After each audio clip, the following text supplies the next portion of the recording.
हाँ भाई। तो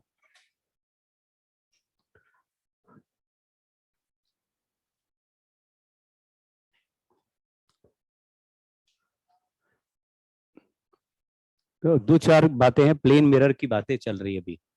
तो इसमें क्या है कि एक तो रे वाले क्वेश्चंस हमने देख लिए कि इधर 30 डिग्री पे आया, इधर टकराया, उधर टकराया, कितने एंगल पे गया, इस तरह के क्वेश्चंस थे ना। दूसरा अब जो कॉन्सेप्ट आएगा उसमें, चलो ये है, एक सवाल लिखा है कि a point virtual object at position A behind a plane mirror as shown in the figure, determine coordinate of the object।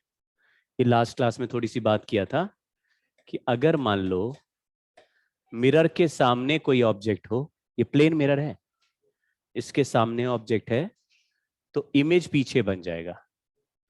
Real object है तो वर्चुअल इमेज हो जाए। इसका उल्टा भी ट्रू है। अगर इंसिडेंट रे ऐसे भेजे कि ऑब्जेक्ट मिरर के पीछे पहुंच जाए, मतलब सचमुच तो पहुंचता नहीं, इसलिए क्या रख दिया इसको, तो यहां से रिफ्लेक्ट होने के बाद रेस आगे जाके मीट करते हुए दिखेंगे। अब ये सचमुच मीट कर रहे तो ये उल्टा हो गया। रियल, ये केवल इसी मिरर के लिए बोल रहे हैं, है ना। प्लेन मिरर में ऑब्जेक्ट जितना सामने होगा उतना ही इमेज पीछे बनेगा। अच्छा, दूसरी बात, यहां अगर कोई मिरर ऐसे है और ऑब्जेक्ट यहां रखा, ये मिरर हो गया, ऑब्जेक्ट ये रहा, इमेज कहां बनेगा, तो आपने बोला मिरर पे परपेंडिकुलर ड्रॉप कर दो, जितना परपेंडिकुलर डिस्टेंस दिखे उतना ही डिस्टेंस पीछे चले जाओ, इमेज लिख दो। कुछ समझ गए क्या? लेकिन इसको दूसरे तरीके से भी देख सकते हैं। मान लो मिरर का कोई भी पॉइंट P है, वहां से ऑब्जेक्ट को ज्वाइन कर दो, तो ये मान लो डिस्टेंस D है, तो इमेज का उसी पॉइंट P से भी डिस्टेंस क्या हो जाएगा? अरे किसी भी एक पॉइंट से ऑब्जेक्ट एक साइड है तो इमेज सेम डिस्टेंस पे दूसरे साइड दिखेगा। जितने एंगल पर ये पॉइंट P है, P से O के बीच में उतना ही एंगल P से इमेज का भी हो जाएगा। ठीक है, आपको दिख रहा है ना, बिल्कुल एक जैसा ट्राइंगल हो गया, आइडेंटिकल हो गया मामला। डिस्टेंस बराबर, ये डिस्टेंस बराबर, तो एंगल भी सारे इक्वल। वैसा यहां पे यूज करेंगे। इस क्वेश्चन में वर्चुअल ऑब्जेक्ट है, हमें उससे फर्क नहीं पड़ता। ऑब्जेक्ट अगर पीछे है तो इमेज सामने बनेगा, ऑब्जेक्ट अगर सामने है तो इमेज, मतलब दोनों का अपोजिट साइड में बनाएंगे, तो एक एंगल थीटा अगर लेफ्ट में है तो दूसरा एंगल थीटा राइट में आएगा। बताओ उस फोटो को देख के ऑब्जेक्ट का मिरर के साथ कितना एंगल दिख रहा है, तो इमेज का एंगल कितना दिखेगा। ऑब्जेक्ट का डिस्टेंस ओरिजिन से कितना दिख रहा है, 6 मीटर, तो इमेज का डिस्टेंस ओरिजिन, लेकिन किस लाइन पर, वाई एक्सेस पे होगा क्या?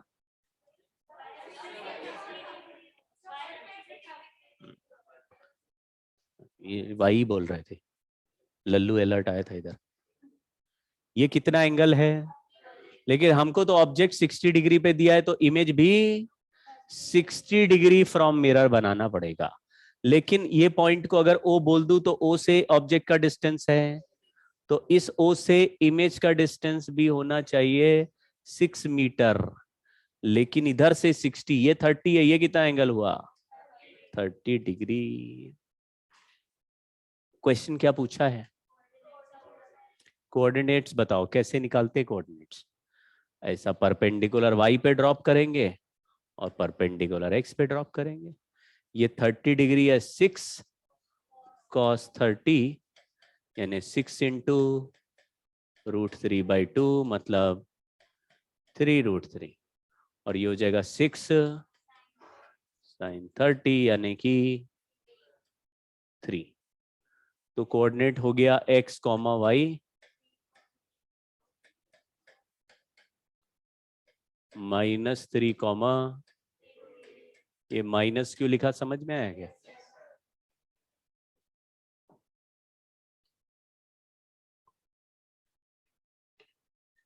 ऐसे क्वेश्चन सॉल्व हो जाएगा।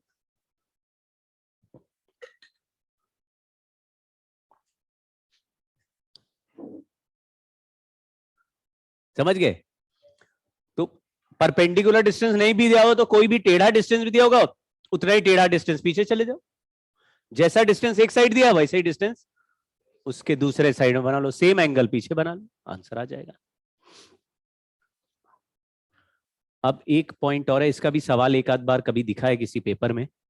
बोलते हैं field of view. Field of view का मतलब है वो जगह जहां से इमेज दिखेगा। तो reason from where image of an object is visible।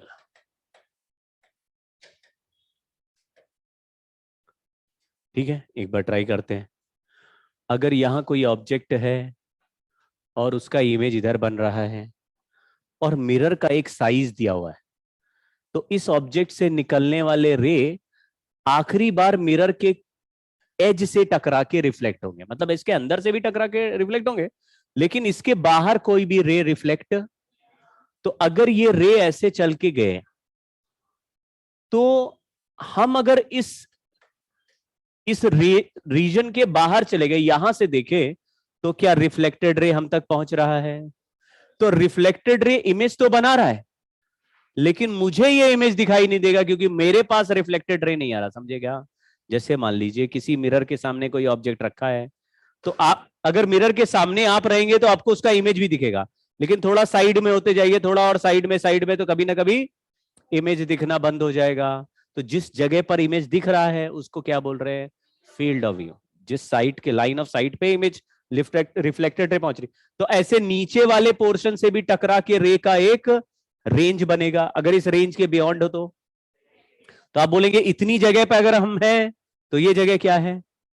Field of view है। अगर इसके बाहर चले गए तो out of field of view है। तो सवाल ऐसे पूछ लेते हैं कि इस जगह से इमेज दिखेगा कि नहीं, उस जगह से इमेज तो बनेगा हर जगह से, लेकिन दिखेगा कहां से, वो जगह को बोल रहे हैं फील्ड ऑफ व्यू। खेल समझ गए क्या? बहुत ही सिंपल सवाल है ये, इन्होंने ऐसा बना दिया है। मैं इसमें से अपनी कलाकारी हटा देता हूं।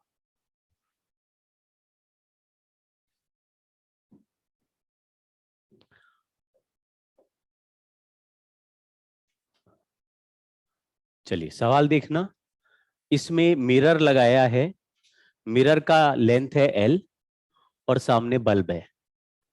तो बल्ब की लाइट रे टकरा के इधर पीछे जाएगी कि नहीं जाएगी? तो इस लाइन पर हम चलेंगे तो हमें लाइट रे टकरा के जहां से जब जब आती दिखेगी तब तक उसका इमेज दिखेगा। और एक पर्टिकुलर पोर्शन के ऊपर चले गए तो लाइट रे रिफ्लेक्टेड वाला रे नहीं आएगा, तो वहां पर जाने पर हमें इमेज दिखाई। तो सवाल पढ़ो, यही लिखा है। लिखा है a man travelling in straight line A B parallel to mirror at distance 2d from the bulb, determine the total path length on AB to observe the image in the mirror। समझे क्या? AB में वो length बतानी है जहां तक image दिखाई देगा। कोई ऐसी भी जगह आएगी जहां पे इमेज दिखाई नहीं देगा।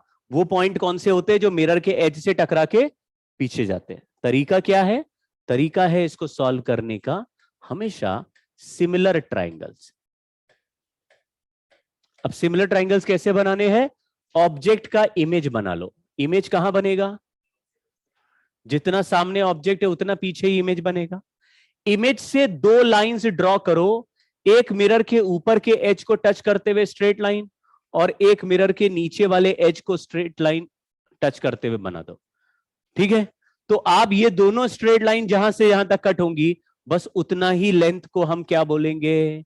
इसका field of view on this line. समझ गए क्या? या वो वाला लेंथ निकल, ये वाला ही लेंथ चाहिए मुझे। लेकिन आपको छोटा ट्राइंगल और बड़ा ट्राइंगल सिमिलर ट्राइंगल लग रहे क्या? क्योंकि मिरर और ये वॉल पैरेलल है। देखो पीछे वाला लाइन और ये पैरेलल है। समझ गए क्या?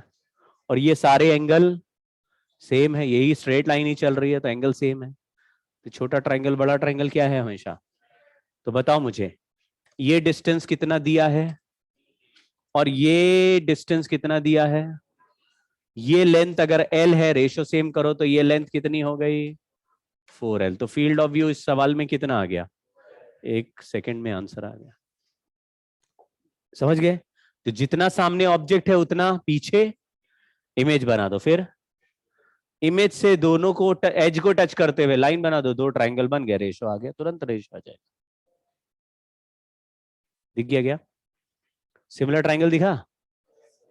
कौन कौन से ट्राइंगल सिमिलर है? इमेज का मिरर के साथ जो ट्राइंगल है और इमेज का इधर ए बी लाइन के साथ जो ट्राइंगल है वो सिमिलर ट्राइंगल, ठीक है।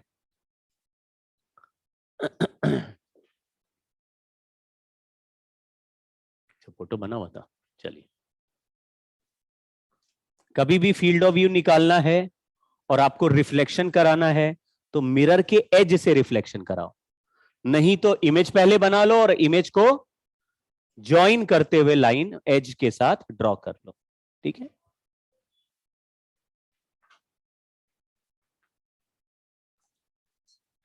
ये सवाल में 4 ऑप्शंस दिए हैं, 4 ऑप्शंस दिए हैं। बोल रहा है पी वाई के ऊपर कहां तक इमेज दिखेगा और पी वाई डैश के ऊपर कहां पे इमेज दिखेगा। फील्ड ऑफ व्यू पूछ रहा है ये वाई एक्सिस के ऊपर, ठीक है। अगर इसका इमेज बनाना चाहे तो कहां बनेगा, पीछे बनेगा, किस जगह पे बनेगा बता सकते हो। मैंने आपको बोला था किसी कॉर्नर से भी जो डिस्टेंस दिखे उस कॉर्नर से उतना ही डिस्टेंस बना दो जितने एंगल पे दिखे। ये कितना एंगल है, अरे डी और डी सेम है, कितना एंगल है लल्लू लोगों, 45 है। तो ये 45 है तो यहां से 45 डिग्री पीछे चले जाओ। ये कितना एंगल है, तो यहां से भी 45 डिग्री पीछे चले जाओ, यहां पे इमेज बन गया, दिखा क्या। ये कितना डिस्टेंस हुआ और ये कितना हुआ। अच्छा बताओ, अब हमको जब अभी रेंज निकालनी होती है यानी कि फील्ड ऑफ व्यू, तो हम इमेज से मिरर के दोनों एज को ज्वाइन करते हुए एक एक स्ट्रेट लाइन बनाते हैं। वो लाइन जहां पे कट करेगी वहीं पर फील्ड ऑफ व्यू हो जाए। तो ये इमेज से एक लाइन मैंने निकाली, ये निकाल के यहां पे टकरा गई। कितना डिस्टेंस आया ये, यानी कि पी वाई पे कहां तक इमेज दिखेगा, डी तक। आप देखो यहां से ऑब्जेक्ट से ये रे जाएगा, टकरा के मैक्सिमम यहां तक जा सकता है बस। अच्छा, इस इधर से लेके रे एज से लेके ये बनाई, ये कहां का चली गई, तो इसको कहां पे कट करेगी, इन्फिनिटी पे, इन्फिनिटी पे। इसका मतलब है नीचे पर रे कहां तक पहुंच रही है, तो नीचे फील्ड ऑफ व्यू कहां तक चल रहा है और ऊपर फील्ड ऑफ व्यू। ऑप्शन पढ़ के बताओ कौन सा सही है।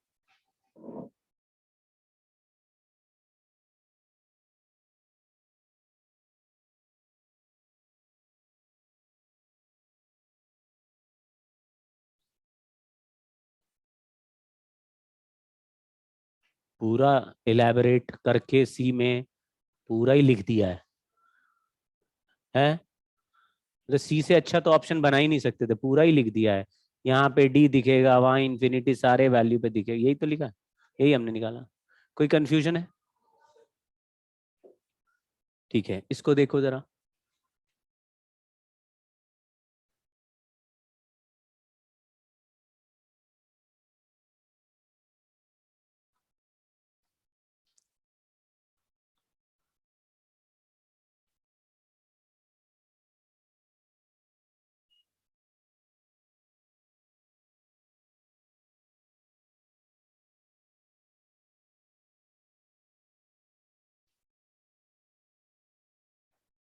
बोलो, इतना टाइम नहीं है।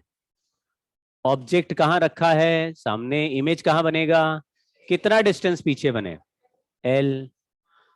तो इमेज से वॉल कितना दूर हो जाएगा, हाँ, इमेज से वॉल कितना दूर हो जाएगा, तो एल से 3L, तो डी का 3D, यही तो है कहानी। रेशो ही तो सेम करते हो। कैसा लगा कि ऑब्जेक्ट एल डिस्टेंस आगे रखोगे तो इमेज यहां बन जाएगा, कहां पे, और ये यहां से एल डिस्टेंस पीछे वॉल है, तो ये 2L है, ऐसे ज्वाइन कर दिया हमने। तो ये लेंथ डी एल है और ये लेंथ डी है। ये लेंथ कितना है, 3L है, तो ये हाइट कितना होगा, 3D। आंसर हो गया, कहानी खत्म।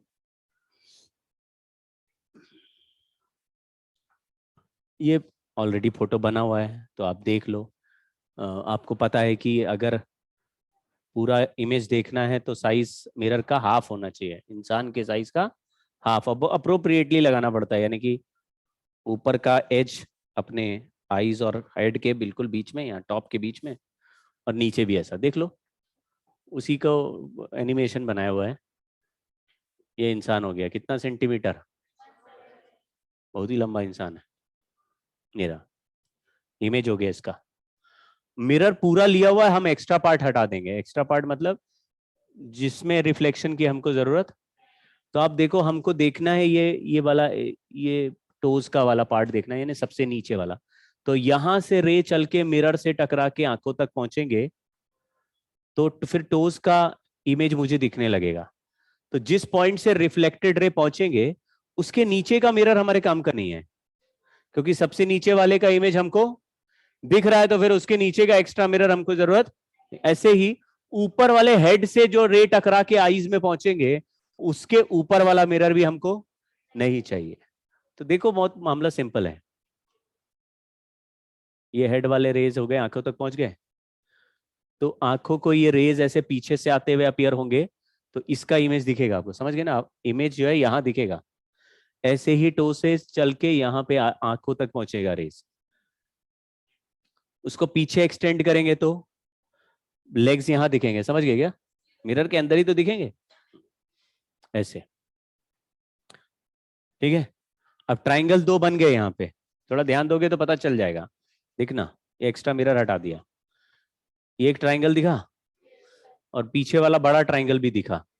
परपेंडिकुलर डिस्टेंस सेम होगा, यानी जितना सामने मिरर के ऑब्जेक्ट होगा उतना ही पीछे इमेज होगा। तो ये लेंथ अगर L है तो ये लेंथ भी L हो, मतलब एक बड़ा ट्राइंगल है और एक छोटा ट्राइंगल है। बड़े ट्राइंगल का परपेंडिकुलर लेंथ कितना है? तो छोटे वाले का L है। तो जो एक साइड का रेशियो हो गया वही सारे साइड्स का हो गया। तो ये 170 सेंटीमीटर है, तो ये कितने सेंटीमीटर होगा? इसका आधा ट्राइंगल है भाई, समझ गए क्या? ठीक है।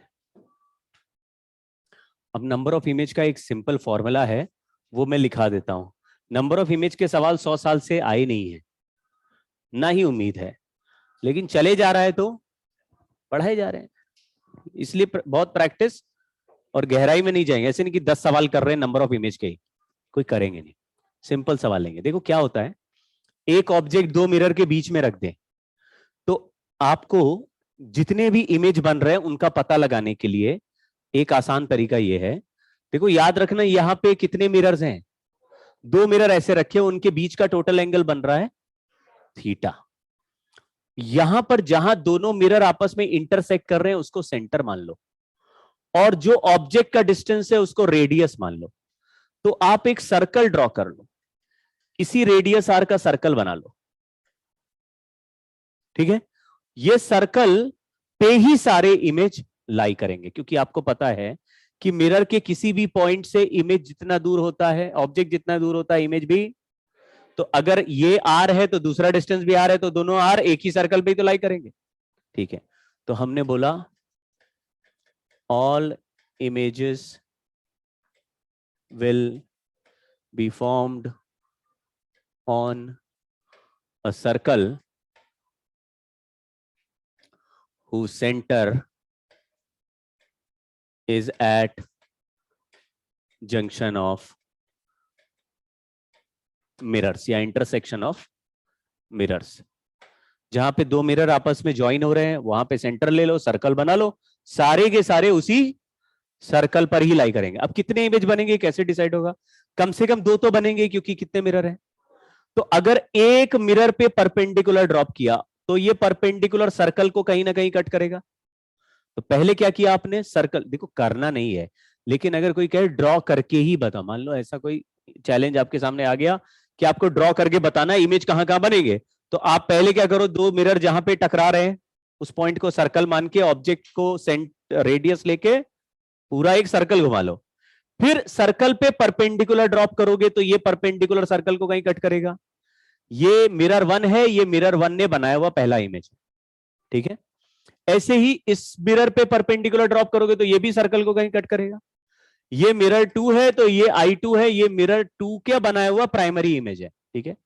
अब एक का प्राइमरी इमेज दूसरे के लिए सेकेंडरी ऑब्जेक्ट बन जाएगा। क्यों? देखो ध्यान से, मान लीजिए यहां से एक रे टकराया और वो रिफ्लेक्ट हुआ, तो रिफ्लेक्ट होके जहां से आता हुआ दिख रहा है वही इमेज है। दिख गए क्या? ये इमेज। लेकिन ये जो लाइट रे है ये टकराएगा इस मिरर पे, तो इस मिरर को ऐसा लगेगा कि ये ऑब्जेक्ट है और यहां से लाइट रे आ रही है। समझ गए क्या? तो पहले मिरर का बनाया हुआ इमेज दूसरे मिरर के लिए, तो दूसरे मिरर का बनाया हुआ इमेज,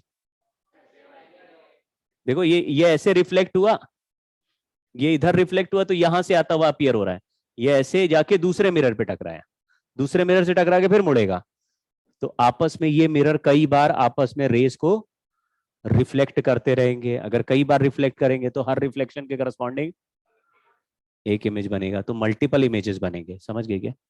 कुछ प्राइमरी इमेज होंगे, जैसे दो मिरर है तो दो तो प्राइमरी इमेज है, फिर उसके बाद सेकेंडरी इमेजेस। तो कितने इमेज बनेंगे वो हर बार ऐसे ही कर सकते हैं, आप आराम आराम से समझना। जैसे ये किसने बनाया था, तो ये सेकेंड मिरर के लिए क्या बनेगा, तो मैंने क्या किया, यहां से इस मिरर पे परपेंडिकुलर ड्रॉप कर दिया। दिखा क्या? परपेंडिकुलर, और वो परपेंडिकुलर आगे एक्सटेंड किया तो सर्कल को कहीं कट करेगा, सेंस बना। ऐसे ही ये किसने बनाया था, तो अब ये किसके लिए ऑब्जेक्ट बनेगा, तो फर्स्ट के लिए ऑब्जेक्ट बनेगा, तो फर्स्ट मिरर पे परपेंडिकुलर ड्रॉप किया, देखो तो इस सर्कल को कहीं ना कहीं जाके इंटरसेक्ट करेगा। समझे क्या? तो ये एक साइड से इमेज इधर बढ़ेंगे, एक साइड से इमेज ये बढ़ेंगे, आपस में ऑल्टरनेट परपेंडिकुलर ड्रॉप करते रहो, ऐसे बढ़ते जाएंगे, क्रॉस नहीं होने चाहिए। समझ गए ना? ये बनते बनते जैसे बस आखिरी बार साथ में आएंगे, बस वही फाइनल हो गया। क्रॉस करके ऊपर नहीं जाना है, तो एक साइड से नीचे सर्कल बनेगा, एक साइड से ऊपर, आपस में एक दूसरे क्रॉस नहीं करे, जहां तक जा रहा वहां तक जाने दो। उसमें जितने इमेज बनने हैं वो अपने आप बन जाएंगे। लेकिन नंबर ऑफ इमेजेस ऐसे बना के सॉल्व करे तो बहुत ही मुश्किल है। उसके लिए हमारे पास फॉर्मूला है डायरेक्टली। क्या है? अगर n एक नंबर है जिसका value 360 degree upon theta degree है, जहां पे थीटा एंगल बिटवीन मिरर्स है, तो n कोई नंबर आ गया। अब इसमें तीन केसेस कर रहा हूं। पहला, अगर n एक इवन नंबर है, इवन इंटीजर है, यानी 2 4 6 8 ऐसा नंबर है, तो नंबर ऑफ इमेज n-1 लिख दो। ये हमेशा के लिए ट्रू है, इसमें कोई एक्सेप्शन नहीं। नंबर ऑफ इमेज क्या बोल दीजिए, तो अगर 6 आ गया हमारा आंसर तो 5 इमेज लिख देंगे, 8 आ गया तो 7 लिख देंगे, 9 आ गया तो नहीं लिखेंगे क्योंकि ऑड है वो। समझ गए? वो तो रूल बताया नहीं ना अभी, 9 वाले पे क्या लिखना है वो तो अभी चलेगा ना। 8 आया तो क्या बोलना है, 9। दूसरा, अगर n एक ऑड इंटीजर है, तो इसमें दो एग्जाम्पल, दो केस पकड़ने पड़ेंगे। दो केस। पहला केस है कि अगर ऑब्जेक्ट इज केप्ट सिमेट्रिकली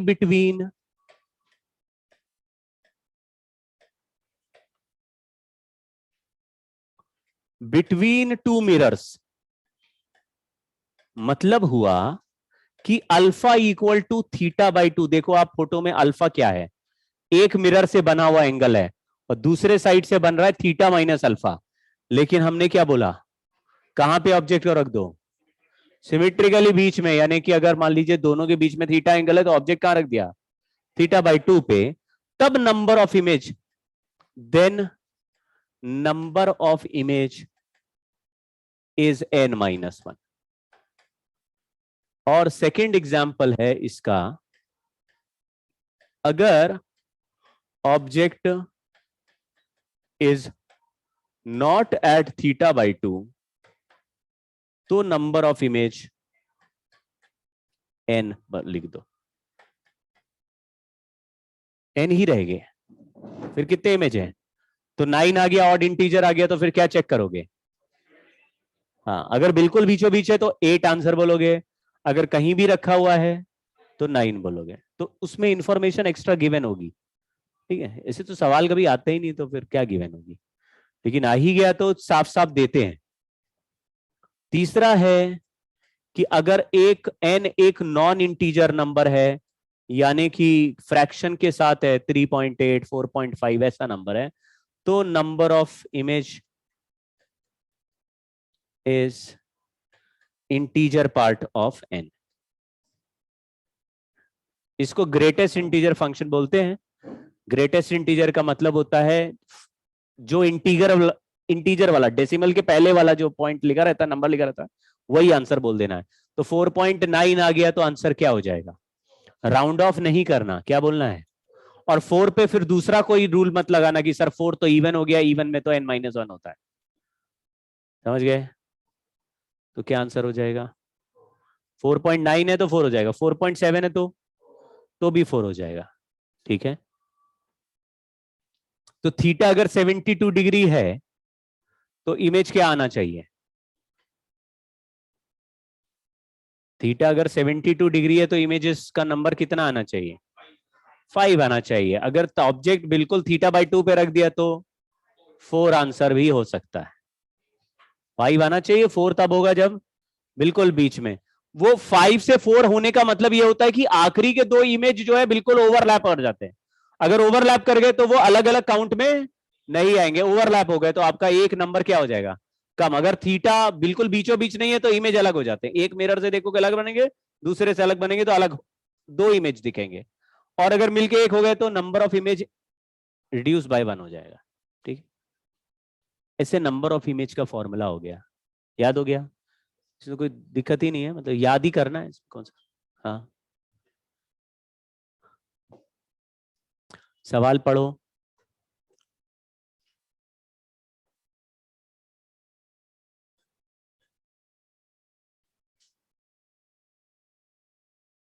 ऐसे सेटअप को लॉयड्स मिरर कहते हैं। दो मिरर को मिला के एक साइंटिस्ट लॉयड ने कुछ एक्सपेरिमेंट किए। दो मिरर ऐसे रख के बीच में बल्ब रख के कुछ एक्सपेरिमेंट करता था वो। तो ऐसे सेटअप को लॉयड्स मिरर कहते हैं। लेकिन हमको क्या मतलब है? वो लॉयड्स वाला एसी नहीं होता, वही वाला? नहीं कभी सुना है? ठीक है, तो इस सवाल में दो इमेज बना रहे हैं हम लोग। पीछे का अल्फा एंगल गिवन है। मान लो वो अल्फा का वैल्यू 30 डिग्री है। मान लेते हैं वो अल्फा का वैल्यू 30 डिग्री है। हमको आंसर निकालना है ये दो इमेज का बीच का सेपरेशन। हमने कैसे पता लगाया दो इमेज कैसे बनाए? तो हमने क्या किया, ऑब्जेक्ट का डिस्टेंस जो 2 मीटर दिया हुआ इस जंक्शन से, पहले 2 मीटर का क्या करा, एक सर्कल बनाया। दो प्राइमरी इमेज है ये, ठीक है। फिर पहले मिरर पे परपेंडिकुलर ड्रॉप किया, सर्कल को जहां इंटरसेक्ट किया वो पहला इमेज हो गया। दूसरे मिरर, यहां तो दूसरा मिरर आ ही नहीं रहा, तो दूसरे मिरर को पहले क्या कर दिया, पीछे, और फिर दूसरे मिरर पे परपेंडिकुलर ड्रॉप कर दिया, जहां पर सर्कल को इंटरसेक्ट कर गया वहां पे हो गया सेकेंड इमेज। पहला इमेज, दूसरा इमेज, दो इमेज है। क्वेश्चन क्या पूछा है? इनके बीच का ये जो गैप है वो हमको पता लगाना है। तो ये तो रेडियस आर है, इसको मैं आर लिख देता हूं। अगर यहां सेंटर है तो पहले इमेज का डिस्टेंस कितना है? वो भी आर है। सेंटर से दूसरे इमेज का डिस्टेंस भी कितना है? तो आपको एक आइसोसेलेस ट्राइंगल बनता हुआ दिख रहा होगा। ये भी आर है, ये भी आर है, ये डिस्टेंस डी हमें पता लगाना है। समझ गए? अगर ये एंगल पता चल जाए तो कहानी बन सकती है, क्योंकि ट्राइंगल में दो साइड आर हैं, वो हमें पता है। आर का वैल्यू 2 मीटर दिया हो वो पता है, तो तीसरा साइड निकल सकता है। ये अल्फा को हम 30 डिग्री मान लेते हैं, मतलब दिया हुआ है सवाल में, ऐसा ले लो। बोलो भाई।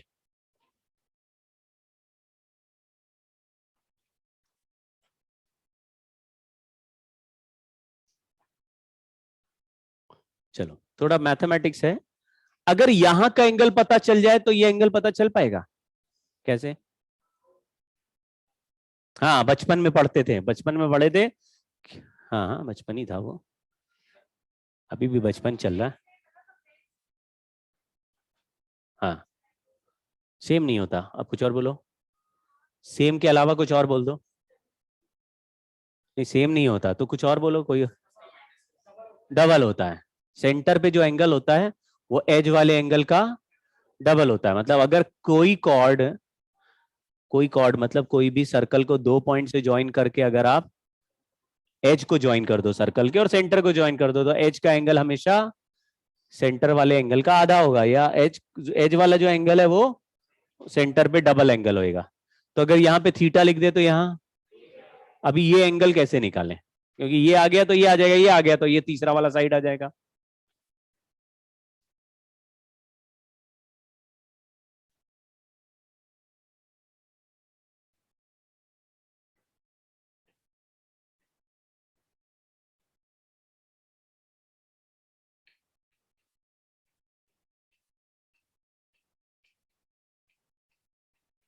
ये तो हमारे को नॉर्मल ज्योमेट्री से ही आ जाएगा।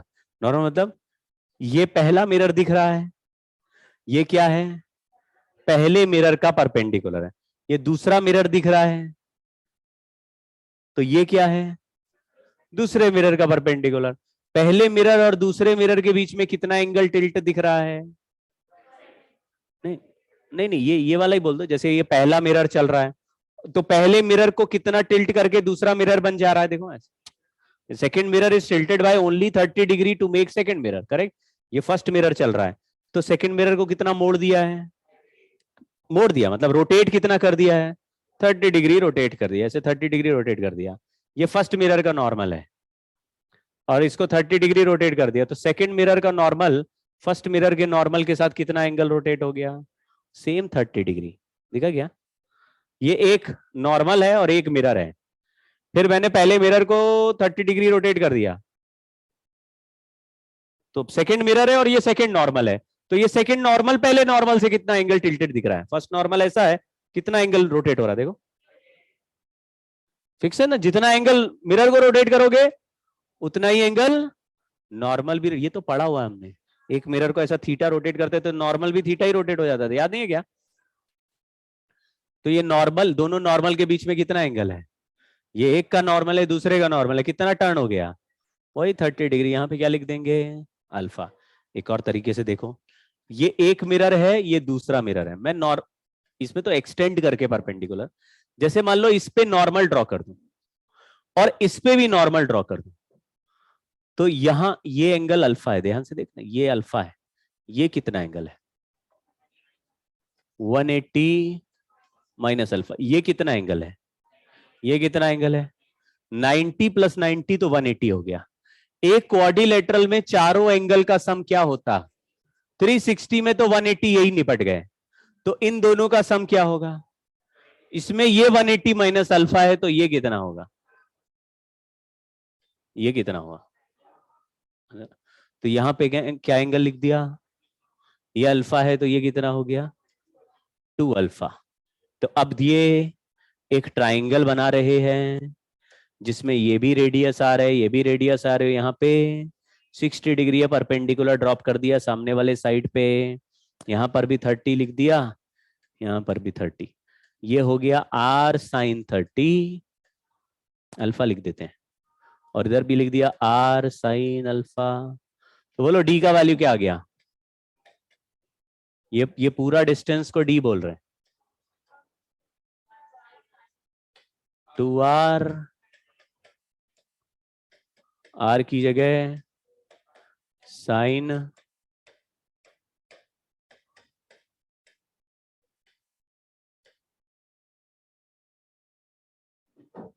क्यों भाई, ठीक है। तो ज्योमेट्री बेस्ड सवाल था, ऐसा एक आध देख लेते हैं। चलो ये आप खुद ही सॉल्व करो।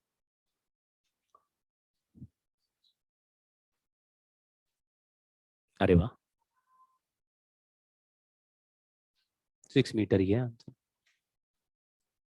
सवाल पूछा राइट वाले मिरर कहां इमेज बनाएगा, सेकंड क्लोजेस्ट इमेज पूछा है, तो L2 वाला मिरर फर्स्ट इमेज कहां बनाएगा,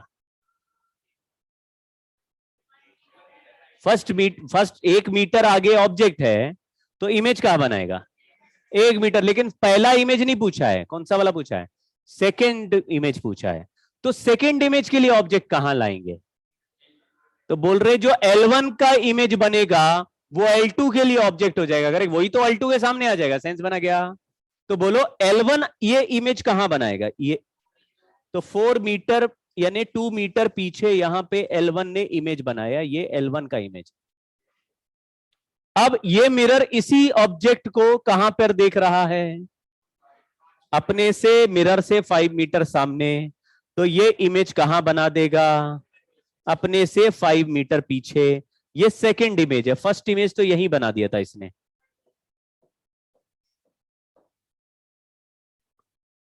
अरे नाराज हो गया क्या? नहीं, यहां पे फर्स्ट इमेज बना दिया था 1 मीटर पीछे, लेकिन फर्स्ट इमेज नहीं पूछा है, सेकंड इमेज पूछा है, वो भी पर्सन से कितना दूर है ऐसा पूछा है। 5 मीटर तो ये आ गया मिरर से सेपरेशन, और 1 मीटर ये है पर्सन से कितना दूर। अगर सेकंड इमेज ऑफ L1 पूछा होता तो क्या आंसर होता?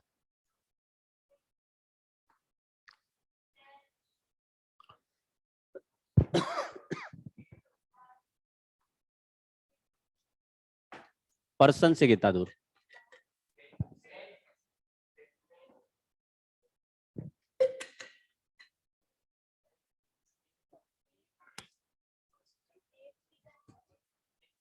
देखो ये मिरर से कितना दूर दिख रहा है, मिरर के अंदर 5 है और ये बीच में मिरर के 3 है, तो कितना सामने है? तो 8 मीटर सामने है, तो यहां से कितना पीछे बन जाएगा? मिरर के पॉइंट ऑफ व्यू से देखो ना, हम किससे इमेज बना रहे हैं? L1 वाले मिरर से। तो L1 के सामने ऑब्जेक्ट कहां है? 8 मीटर आगे है, तो इमेज किधर बनेगा? अब 8 मीटर मिरर से पीछे बनेगा, तो पर्सन से कितना पीछे बने? 10 मीटर। ठीक है, इसके लिए कोई फॉर्मूला बनेगा क्या?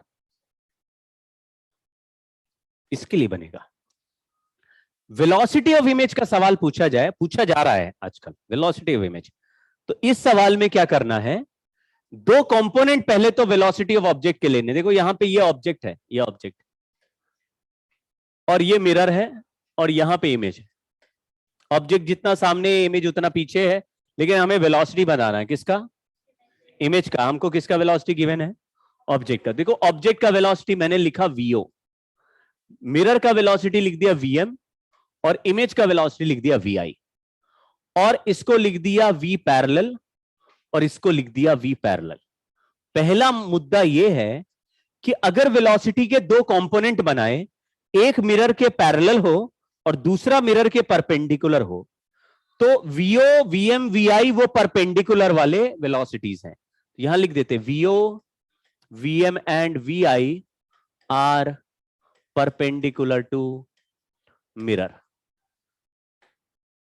ठीक है, ये तीनों पैरेलल परपेंडिकुलर वाले हैं। अब आप थोड़ा इमेजिन करना, अगर मिरर नहीं चले, मिरर स्टेशनरी हो, और मैं मिरर के नजदीक 1 मीटर आ जाऊं, तो इमेज क्या करेगा? यानी अगर मैं आई कैप में चलूंगा तो इमेज किधर चलेगा? समझ गए क्या? सेम वेलोसिटी नहीं है, सेम वेलोसिटी नहीं है, वैल्यू सेम है लेकिन वेलोसिटी सेम नहीं। अगर मैं आई कैप में चलूंगा तो इमेज, लेकिन अगर ये मिरर है और मिरर के पैरेलल में 1 मीटर चले जाऊं तो इमेज क्या करेगा? क्या अपोजिट में पैरेलल चला जाएगा? सेम। तो समझ रहे, parallel to mirror same velocity मिलता है, लेकिन मिरर के परपेंडिकुलर में सेम वेलोसिटी नहीं मिलता, अपोजिट डायरेक्शन होता है। करेक्ट है क्या? ठीक है, वो भी तब जब मिरर रुका रहे। तो यहां पे मैं एक स्टेटमेंट लिख रहा हूं, आप मुझे बताना ये समझे क्या? Velocity of image with respect to mirror. With respect to mirror क्यों लिख रहे हैं? क्योंकि मिरर रोक दिया है। मिरर कैसे रोकते हैं? मिरर पे बैठ गए, मिरर पे बैठ गए तो टूट गया, मिरर रुक गया है। तो फिर जो ऑब्जेक्ट का वेलोसिटी है वो भी विद रिस्पेक्ट टू मिरर लिख रहे हैं, और जो इमेज का वेलोसिटी वो भी। तो देखो ये लिखा, velocity of image with respect to mirror is minus of velocity of object with respect to mirror. ये बात समझे क्या? ये मैंने वही बोला, अगर मिरर ना चले, तो अगर ना चले तो मिरर को रोकोगे कैसे? मिरर पे बैठ जाओगे तो मिरर नहीं चलेगा। तब ऑब्जेक्ट जिस वेलोसिटी से चलता होगा, इमेज उसके, तो जो ऑब्जेक्ट का वेलोसिटी दिखे उसको माइनस लगा दो तो क्या आ जाएगा? लेकिन कब? जब मिरर ना चले। तो मिरर को कैसे रोका हमने? तो मिरर के रिलेटिव ऑफ इमेज का velocity is equal to negative of mirror के रिलेटिव। अब देखो, आपने ऐसा फॉर्मूला सुना है, VAB equal to VA minus VB relative. तो यहां पे क्या लिखेंगे? VI minus VM equal to minus VO minus VM। अब VO क्या है? ये टोटल वेलोसिटी ऑफ ऑब्जेक्ट है, ग्राउंड वाली। VM क्या है? ये वेलोसिटी ऑफ मिरर है। VI क्या है? ये वेलोसिटी ऑफ इमेज है, वीएम क्या है, वेलोसिटी ऑफ मिरर, इसको इधर भेजते हैं तो वेलोसिटी ऑफ इमेज आया twice of velocity of mirror minus velocity of object. ये हमने डिराइव कर दिया रिजल्ट। अब ये सारे वेलोसिटी ग्राउंड के रिस्पेक्ट में, अब रिलेटिव नहीं लेना। तो ये किसका वेलोसिटी है, मिरर का वेलोसिटी डबल हो गया, ऑब्जेक्ट का वेलोसिटी अपोजिट हो गया, इनको ऐड कर दोगे टोटल आंसर आ जाएगा इमेज का। ठीक है, अभी एक सवाल कर लेते हैं, लेकिन ये आ गया। दूसरा कहानी है कि component of velocity parallel to mirror is equal to component of velocity of image parallel to mirror। तो इसके लिए कभी भी सॉल्व करने की कोशिश नहीं करो, ये पैरेलल एज इट इज दे दो, पैरेलल एज इट इज दे दीजिए। ठीक है, अब सवाल देता हूं आपको, ये क्वेश्चन है, देखो आंसर जल्दी बताना। ये ऑब्जेक्ट है, मान लीजिए आ रहा है 2 मीटर पर सेकेंड से, ये मिरर है, ये जा रहा है 3 मीटर पर सेकेंड से, तो इमेज का वेलोसिटी बताना।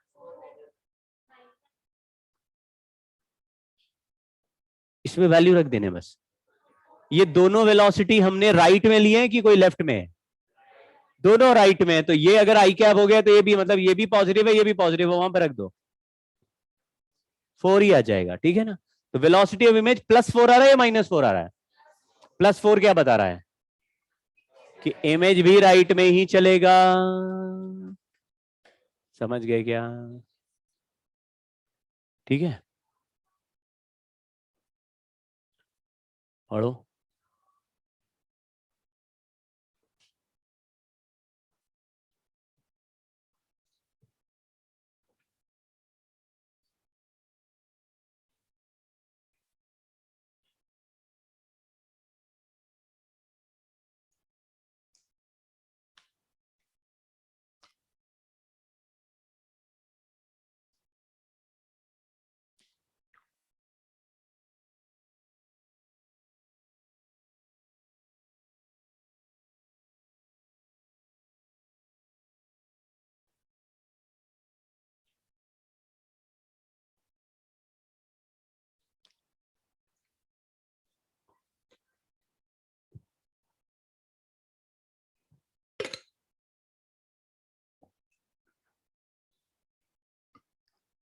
अप्रोच वेलोसिटी का मतलब समझते हो, रिलेटिव वेलोसिटी निकालनी है, इन अ वे रिलेटिव वेलोसिटी निकालनी है। ठीक है, रिलेटिव वेलोसिटी। अगर मैं, ये सवाल वैसे लिख रहा है बहुत खतरनाक, लेकिन है बिल्कुल ₹2 का सवाल, बहुत ही झंडू सवाल है, बिल्कुल बेकार। देखो, मिरर कैसा है, वर्टिकल या हॉरिजॉन्टल, मिरर वर्टिकल है, किसी भी पार्टिकल को प्रोजेक्टाइल में फेंकोगे तो उसकी के पास वेलोसिटी क्या क्या होंगी, एक वर्टिकल होगी और एक हॉरिजॉन्टल। उड़ते हुए कौन सा वेलोसिटी बदलता है, वर्टिकल बदलता है, लेकिन हॉरिजॉन्टल चेंज। तो वर्टिकल वेलोसिटी किसी भी समय कुछ भी हो सकता है, क्योंकि हर बार बदल ही रहा है। हमको बोला मिरर से टकराने से पहले, तो मिरर से टकराने से पहले भी कुछ ना कुछ वेलोसिटी होगा। इसका इमेज का वेलोसिटी तुम्हें क्या दिख रहा होगा, मिरर चल नहीं रहा है, बोलो बोलो। इधर तो हो गया u cos थीटा, और इधर हो गया, अब रिलेटिव लोगे तो कौन सा वेलोसिटी का रिलेटिव कट के 0 हो जाएगा, y, ओए y वाले बराबर हैं, रिलेटिव में वैल्यू कट जाएगा। अरे लल्ला, तुम 2 मीटर पर सेकेंड चलो, दूसरा भी 2 से चले तो रिलेटिव मोशन नहीं होता भाई, फिर कहा, इसमें रिलेटिव लेंगे तो क्या आएगा, ऐड हो जाएंगे, क्या आंसर आ जाएगा, इनका रिलेटिव क्या आएगा 0, इनका रिलेटिव क्या आएगा, तो टोटल रिलेटिव क्या हुआ 2u cos थीटा ही हो गया ना। अच्छा, वैल्यू रख के बोल रहे हो, सब लोग वैल्यू रख देते हो। ये आंसर हमेशा के लिए क्यों ट्रू है, तो हमेशा की, मुझे देखना ही नहीं कि कब प्रोजेक्टाइल की बात हो रही है, क्यों, क्योंकि y वेलोसिटी बदलती है, लेकिन जितना यहां होगा रिलेटिव लोगे तो 0। u cos थीटा कभी चेंज नहीं होता, तो एक बार जो u cos थीटा है दूसरे के पास भी -u cos थीटा, रिलेटिव लोगे तो u cos थीटा, क्या आंसर आया,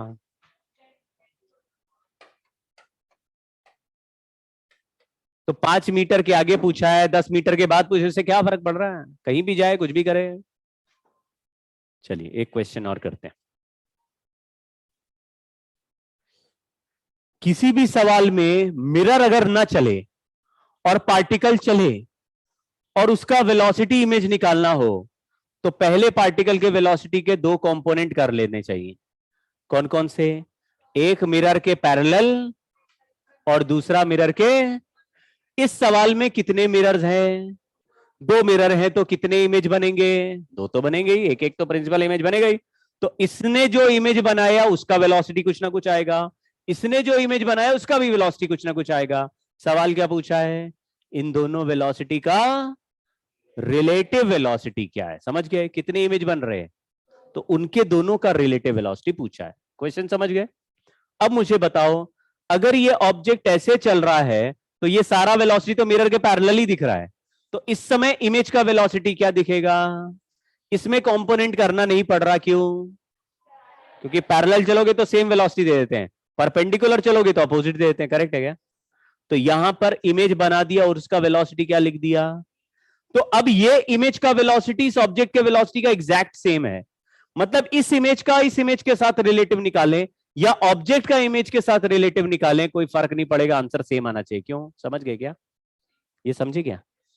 यानी ये जो ऑब्जेक्ट है ये I1 है, यहां I2 दिखेगा। तो हमें पूछा I1 I2 का रिलेटिव बताओ, लेकिन I1 और O सेम है, तो I1 I2 का रिलेटिव निकाले या I2 का O के साथ रिलेटिव निकाले, कोई फर्क पड़ रहा?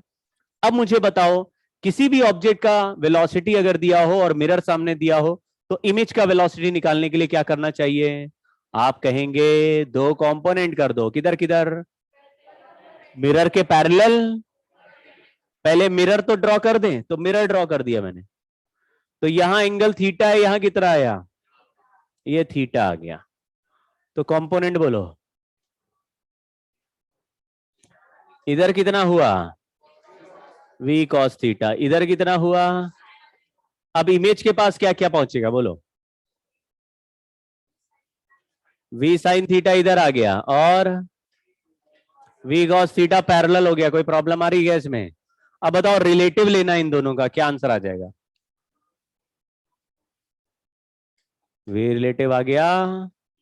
आपको दिखा 2v sin थीटा दिख रहा है कि नहीं? v sin थीटा अपोजिट है, ऐड हो गए, और v cos theta same direction में कैंसिल हो गए। समझ गए क्या?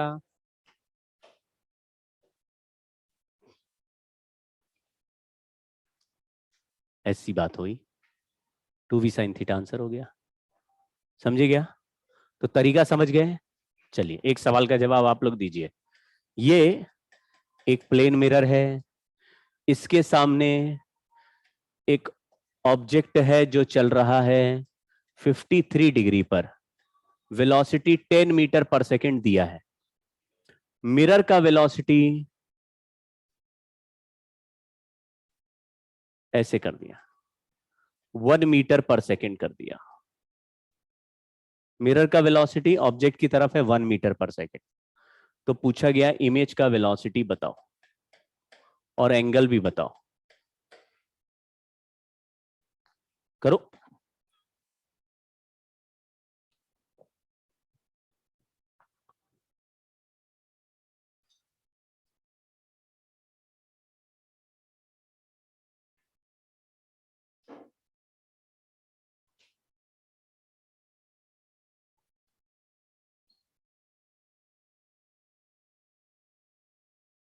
पहला स्टेप है कंपोनेंट कर लो।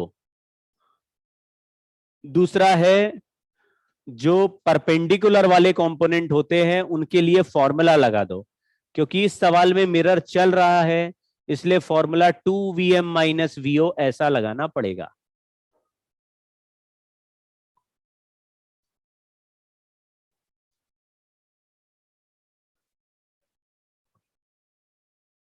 cos 53 3/5 होवत है। हाँ जी,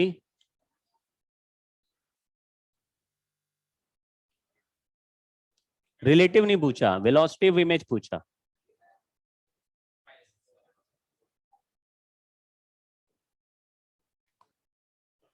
हाँ जी,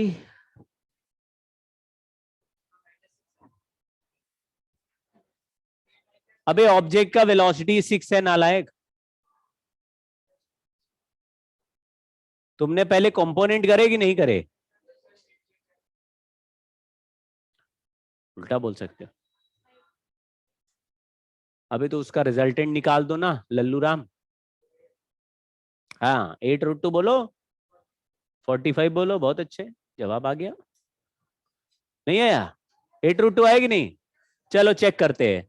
इस ऑब्जेक्ट के वेलोसिटी के कंपोनेंट क्या क्या हुए? हॉरिजॉन्टल में कितना आ रहा है? 10 cos 53।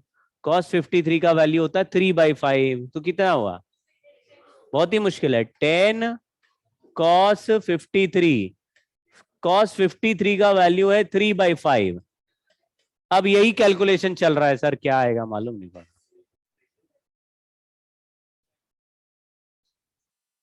6 आ गया। तो दूसरा कंपोनेंट क्या हो गया? अरे अभी इतना तो, अभी तक आजकल हजारों सवाल कर चुके हैं। ये 6 हो गया तो ये 8 हो गया, टोटल तो 10 ही बना ना। अब बताओ इमेज को क्या मिलेगा?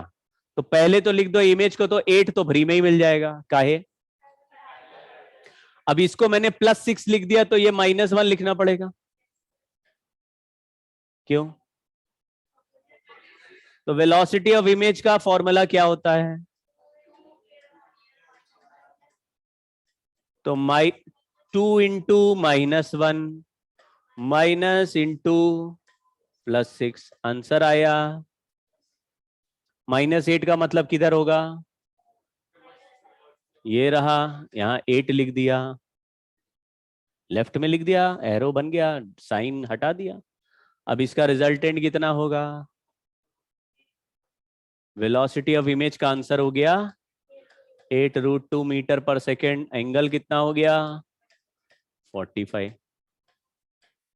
मतलब इधर 53 पे फेंका, इमेज कितने एंगल पे चलते दिख रहा है? 45। अलग आंसर है भाई।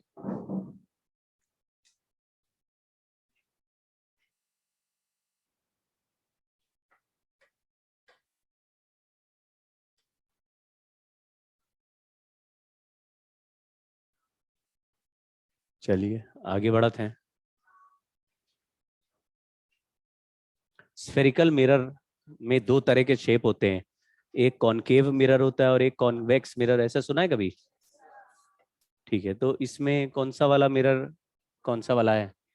ये जो घास लगी रहती है, मतलब ये नॉन रिफ्लेक्टिव साइड है, दूसरे साइड में। हाँ बोलो, ये कौन सा वाला है? ये कॉनकेव है, और उसमें अंदर सिल्वर का रखा है, बाहर से रिफ्लेक्शन लेंगे तो इस मिरर में ये वाला सरफेस रिफ्लेक्टिंग है, बाहर रिफ्लेक्टिंग है, और इसमें अंदर रिफ्लेक्टिंग है। ठीक है, तो इसको बोल रहे हैं कॉन्वेक्स। लेकिन एक्चुअल शेप ऐसा है, ये अगर किसी स्फीयर से कट करेंगे तो ये 3 डायमेंशनल बाउल की तरह दिखेगा। एक स्फीयर को ऐसे कट करे तो कोई भी स्फेरिकल मिरर ऐसा बाउल है, ठीक है।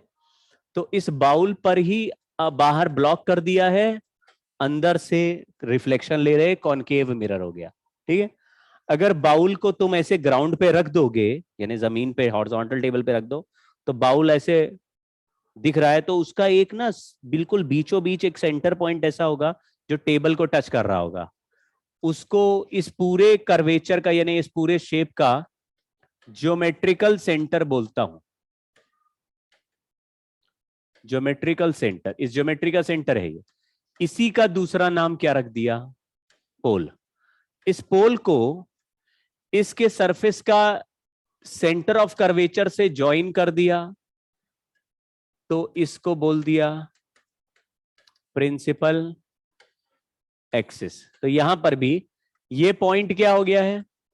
पोल हो गया है, और ये point centre of curvature.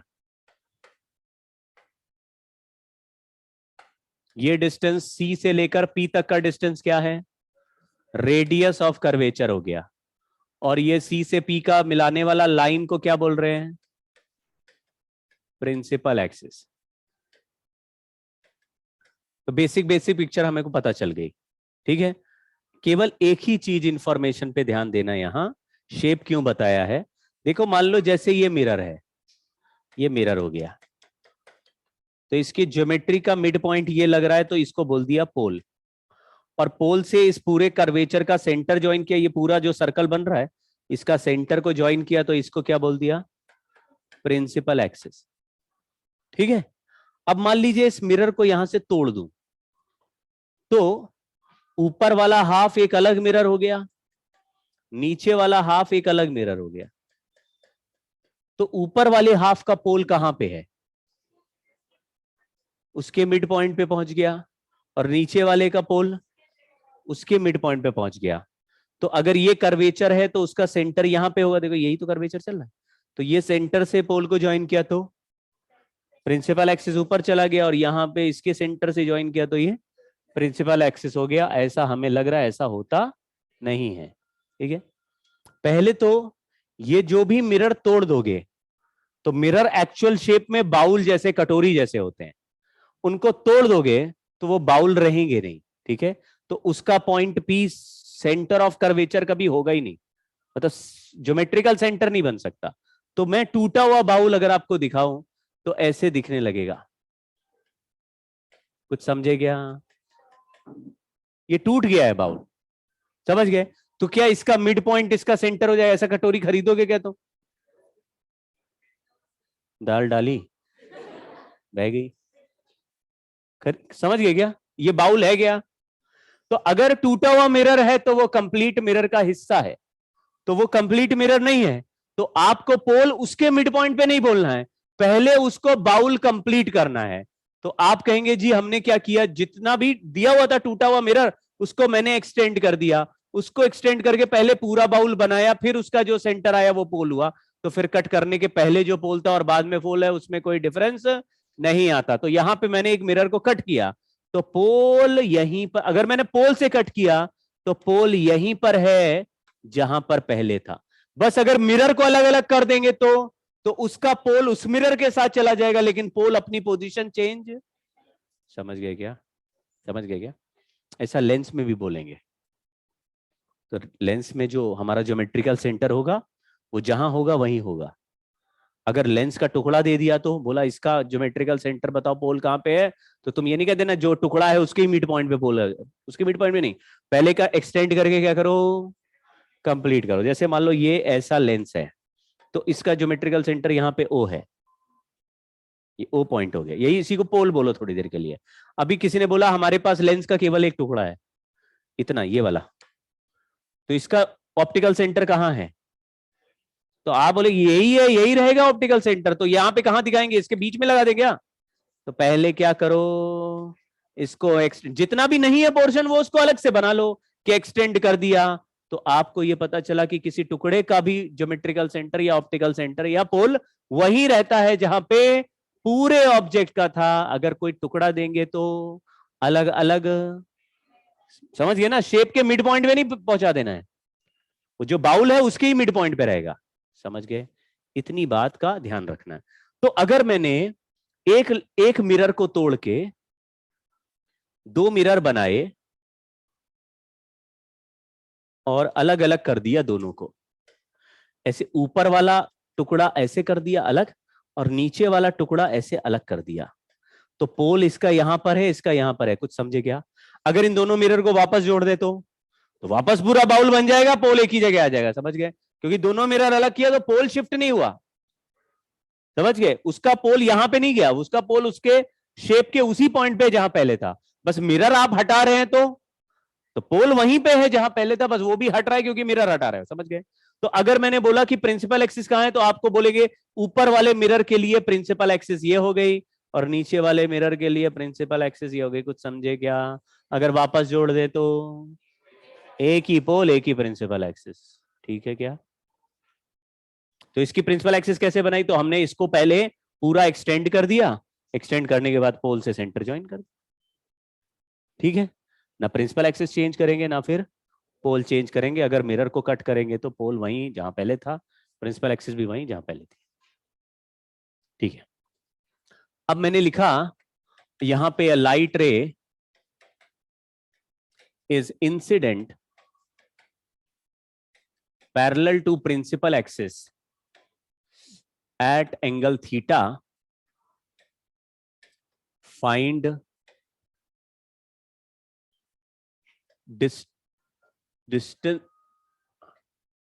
Distance P F. ये लिखा है कि लाइट passes through F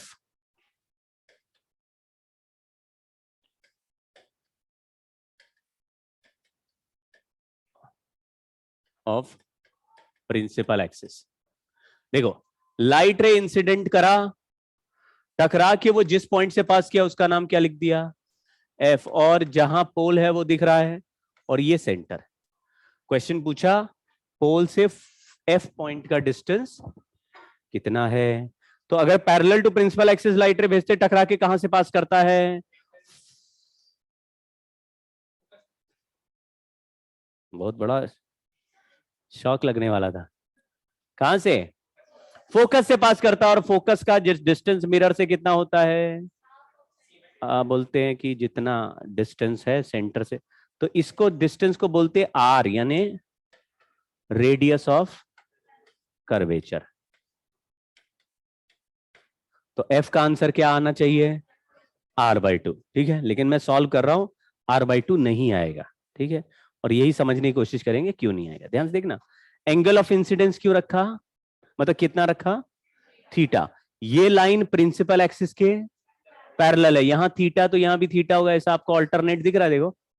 अच्छा, लाइट रे का इंसिडेंट रे, अगर इंसिडेंट रे का नॉर्मल के साथ एंगल थीटा है, तो नॉर्मल के साथ रिफ्लेक्टेड रे का एंगल क्या होगा।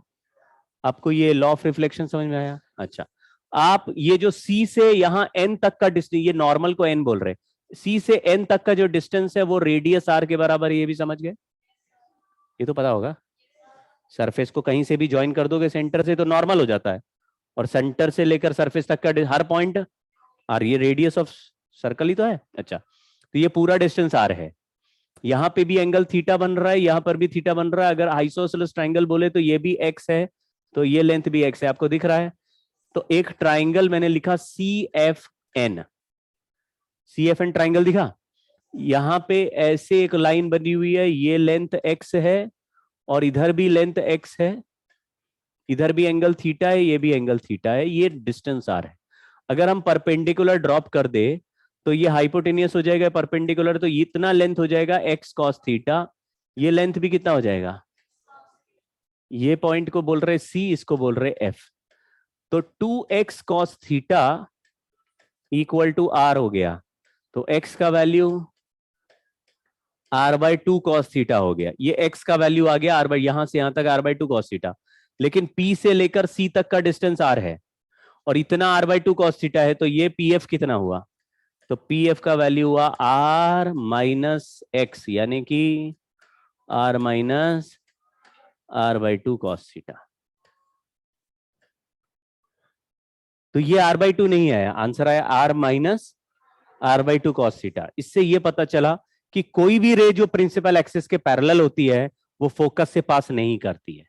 फोकस उसी पॉइंट को कहते हैं जिसको आप कह रहे थे, लेकिन आपको जो बता दिया गया वो मामला थोड़ा गड़बड़ हो गया है।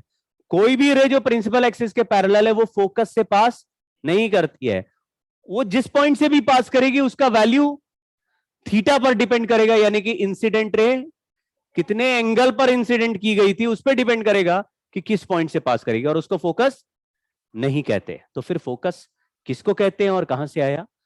कहानी में दो तरह के रेज चलने वाले हैं, एक रेज का नाम है पैरा एक्सियल रेज, ये वाले रेज हैं ये हमेशा almost parallel to principal axis होंगे, और इनका टकराने का, यानी कि इंसिडेंट रेज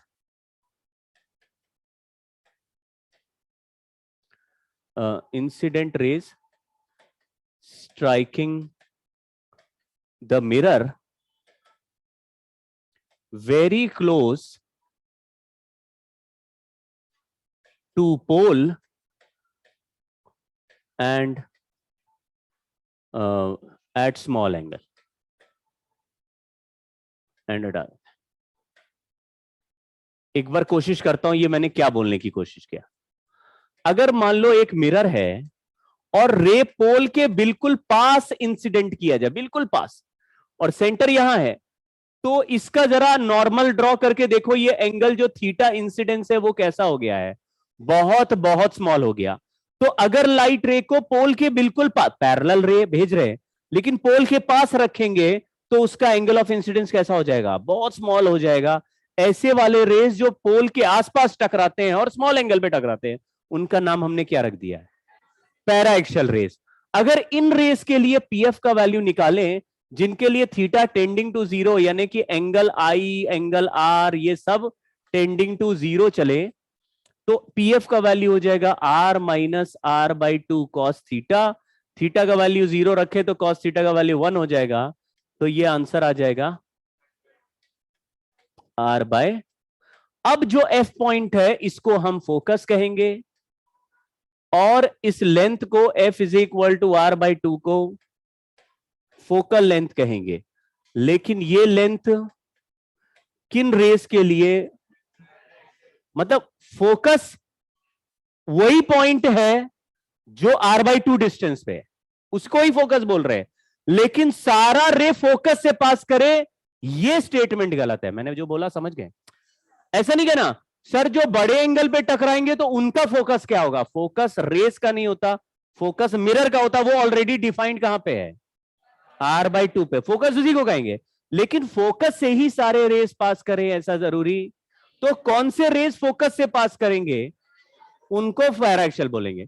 पैराक्सियल के लिए कोई कहानी ऐसी नहीं है कि 1 डिग्री पे टकराए या 2 डिग्री पे टकराए, लेकिन 2-4 डिग्री के अंदर ही होना चाहिए। तो अगर पोल के बिल्कुल नजदीक रखो तो रेज टकरा के सारे कहां से पास करते हैं, फोकस से पास करते हैं, और उसका लेंथ हमने निकाला आर बाई टू आ रहा है। तो फोकल लेंथ ओनली फॉर, ये कहानी किसके लिए है, पैरा एक्सियल। तो जितने भी ऑब्जेक्ट इमेज फॉर्मेशन की कहानियां होंगी वो सब कौन से रेस के लिए बाय डिफॉल्ट चलेंगी। तो जब भी अजम्पशन लेने की बारी होगी तो इंसिडेंट रे और इंसिडेंट एंगल और रिफ्लेक्टेड एंगल, ये सब का वैल्यू हम हमेशा क्या लिया करेंगे, स्मॉल। कैसे इंश्योर करेंगे ये एंगल स्मॉल रहे, तो पोर्शन जहां पे टक्कर होगी वो पोर्शन कैसा लेंगे, पोल के आसपास वाला ही लेंगे, दूर वाला नहीं लेंगे, ठीक है, सारे अजम्पशन उसका। तो दूसरे रेस कौन से वाले हैं, जो raise incident at large angle होंगे, ये वाले रेस का नाम क्या कर दिया है, मार्जिनल रे का कोई सवाल आया तो रे के हिसाब से ही सॉल्व करेंगे। ऑब्जेक्ट इमेज किससे सॉल्व होगा, पैरा एक्सियल से, और रे वाले सवाल किससे सॉल्व होंगे, ये ज्योमेट्री से सॉल्व होते हैं। मार्जिनल रे पे कोई फॉर्मूला, तो मिरर का फॉर्मूला किन रेस के लिए काम करेगा, पैरा एक्सियल रेस के लिए। तो ऑब्जेक्ट डिस्टेंस दिया रहेगा, बोलेगा एक ऑब्जेक्ट यहां है, इमेज बनाओ, तो ऑब्जेक्ट से इमेज बनाने के लिए कौन सा रेज यूज होगा, पैरा एक्सियल रेज यूज होगा। मार्जिनल रे नहीं भेज सकता क्या, ऑब्जेक्ट भेज सकता है, लेकिन हम वाले रेस से बनने वाला इमेज नहीं लेंगे। थोड़ा आइडिया लग गया, ठीक है।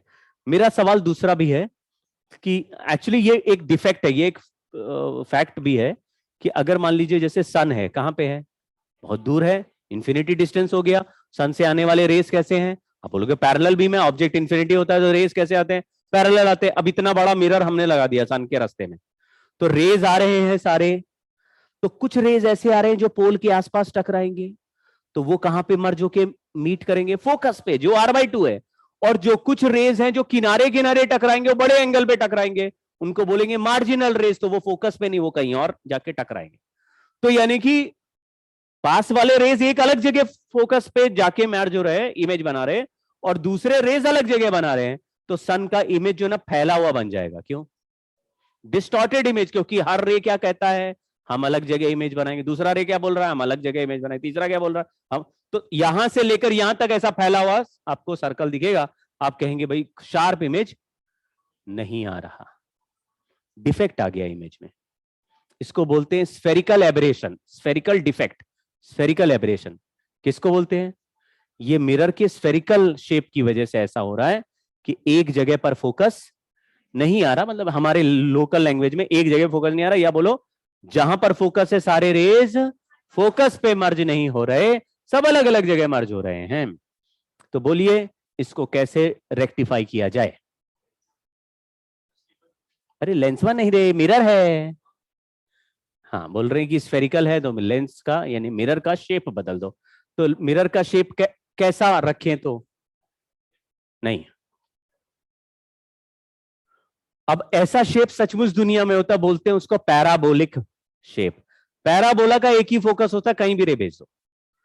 जो मैथ्स पढ़ते हैं उनको पता है कि पैराबोला का फोकस कहां होता है, वो सभी जगह के लिए सेम होता है। तो अगर पैराबोलिक मिरर बना दिया तो चाहे पैरा एक्सल हो या मार्जिनल रेज हो, सब कहां जाएंगे? एक ही पॉइंट पे जाएंगे। तो अगर तुम्हारे ऑब्जेक्ट का इमेज में डिफेक्ट आ रहा और दूर वाले इमेज बना रहे हो तो हमेशा कैसे शेप का मिरर लेते हैं? पैराबोलिक। ठीक है। दूसरा, अगर हमारे पास चॉइस ही नहीं है, मतलब स्फेरिकल ही लेना है, चॉइस ही नहीं है, तो हम मिरर छोटा लेंगे, छोटे शेप, छोटे साइज का। छोटा साइज लेने से क्या होता है? हमने बाकी काट के हटा दिया, यानी हम कौन सा वाला रेज ही यूज कर रहे हैं? पोल के नजदीक वाला। पोल के नजदीक से जो इमेज बनेगा वो पैरा एक्सेल रेज से ही बनाएगा। कुछ समझ गए क्या?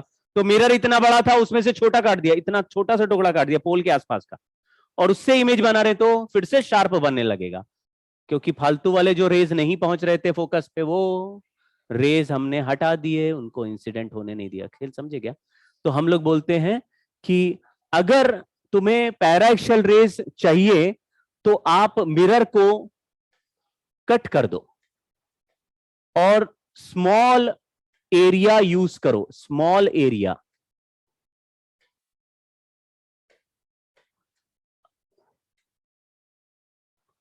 अराउंड द पोल। तो इस कहानी को बोलेंगे स्मॉल अपर्चर। Small aperture. तो कभी कभी ये लिखा रहेगा कि स्मॉल साइज का मिरर है, तो इसका क्या सेंस बन रहा है कि आप पैरा एक्सेल रेज से ही आप इमेज बनाइए, मार्जिनल रेज की चिंता, यानी जो ये हमारे इसमें अंडरस्टूड है, तो हम लोग ध्यान भी नहीं देते कि कौन सा ऑब्जेक्ट इमेज का सवाल है, तो अपने आप अंडरस्टूड है कौन सा वाला रेज है। लेकिन किसी सवाल में अगर 30 डिग्री पर रे इंसिडेंट हो गया तो हम फिर फंस जाएंगे वहां पे। फिर वो रे जो है कौन सा वाला रे है? बड़े एंगल का मतलब मार्जिनल रे, चाहे कहीं पे भी टकरा है। समझ गए? तो अभी जो भी सवाल सॉल्व करेंगे उसमें एक और तुम देखोगे कहानी, कि जो भी साइज ऑफ ऑब्जेक्ट होते हैं, ऑब्जेक्ट जितना बड़ा होगा वो ऑब्जेक्ट डिस्टेंस या ये सारे डिस्टेंसेस के मुकाबले छोटा होगा। मतलब जैसे मिरर का नॉर्मली फोकल लेंथ क्या होता है हमारे कैलकुलेशन में? 10 सेंटीमीटर, 20 सेंटीमीटर, 30 सेंटीमीटर, 40, ऐसे ही तो होता है कुछ सेंटीमीटर में। और ऑब्जेक्ट की साइज देखोगे तो 1 मिलीमीटर, 2 मिलीमीटर, 1 सेंटीमीटर। ये छोटे क्यों लेते हैं ऑब्जेक्ट? क्योंकि छोटे लेंगे तो उनसे निकलने वाले रेज भी छोटे एंगल पे टकराएंगे। बड़ा 10 किलोमीटर लंबा ऑब्जेक्ट ले लिए तो वहां से रे जब पोल के पास भी टक्कर मारोगे तो बड़े एंगल पे आ जाएगा। समझ गए क्या? हमको बड़ा एंगल नहीं चाहिए। ठीक है। तो ये सारे अजम्पशन को लेके ही सारा कहानी चल रहा है। ठीक है, पढ़ो।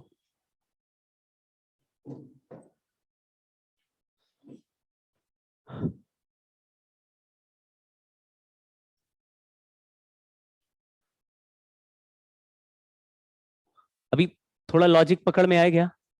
यूवीएफ वाला जो फॉर्मूला हम लगाएंगे वो किसके लिए काम करेगा? पैरा एक्सेल, क्योंकि फोकल लेंथ उसी के लिए होता है भाई। समझ गए क्या? सब स्मॉल साइज होने चाहिए।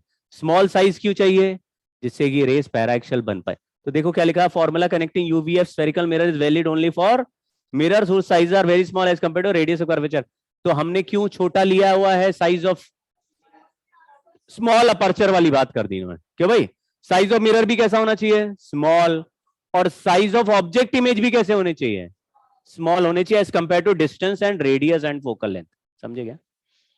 दूसरा लिखा law of reflection strictly valid for plane surface. ये तो गलत स्टेटमेंट है। क्यों? लॉ ऑफ रिफ्लेक्शन तो लॉ है भाई, लॉ को कोई नहीं बिगाड़ता है ना। सेकंड वाला कौन सा ऑप्शन सही हो गया? Statement 1 is true, statement 2 is false, है ना? ऐसे तो आते हैं। अब ये नहीं करेंगे।